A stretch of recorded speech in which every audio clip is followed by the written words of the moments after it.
Sawa ka na ba sa paprito-prito lang? Tara, i-level up natin yung bangus mo. Magbabangus ala pobre ulit tayo, boy. Marami kasi nagtatanong sa recipe na to eh. Kaya tara, simulan na natin magluto, boy!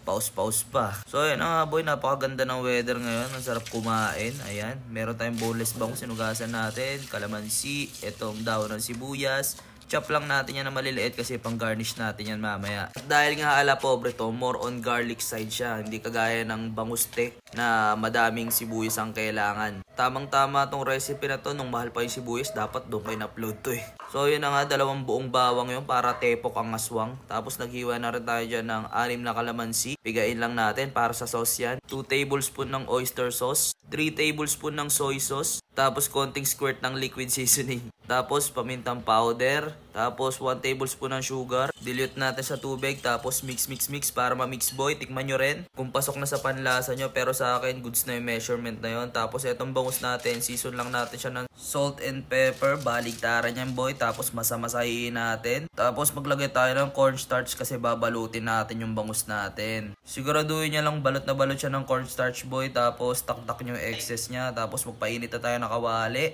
Joke lang pala yun boy, kasi habang hindi pa mainit yung mantika natin, ilagay na natin agad yung ating bawang para hindi siya masunog. Kasi ito toast natin yan, mas maganda slow cook para labas na labas yung aroma, di ba boy? Tapos yung pinagprituhan natin ng mantika, yun din yung gagamitin natin sa bangus para mag-flavor na siya ng garlic. Nilipat ko nga pala yung sa flat na pan para mas higang-higa siya. Tsaka tinanggal ko yung buntot, masyadong malaki yung bangus eh. Set aside natin muna yung bangus, tapos simulan na natin yung sauce. Same pan lang yan, tapos pakuluin natin. Mix para ma-mix boy. Lagyan natin ng konting toasted garlic, tapos halu-haluin natin at ibalik na natin yung ating bangus. Pansin nyo, medyo malabnaw pa yung sauce natin, pero lalapot din yan maya-maya. Paligo-paliguan natin yung bangus na yan para naman fresh na fresh siya pag kinain.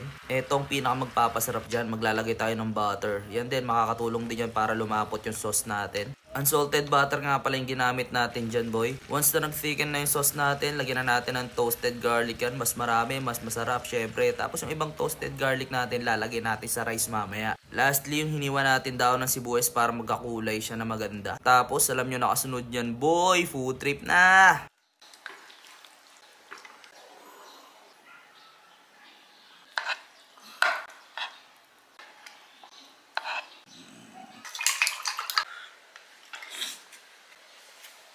Ano pa rin?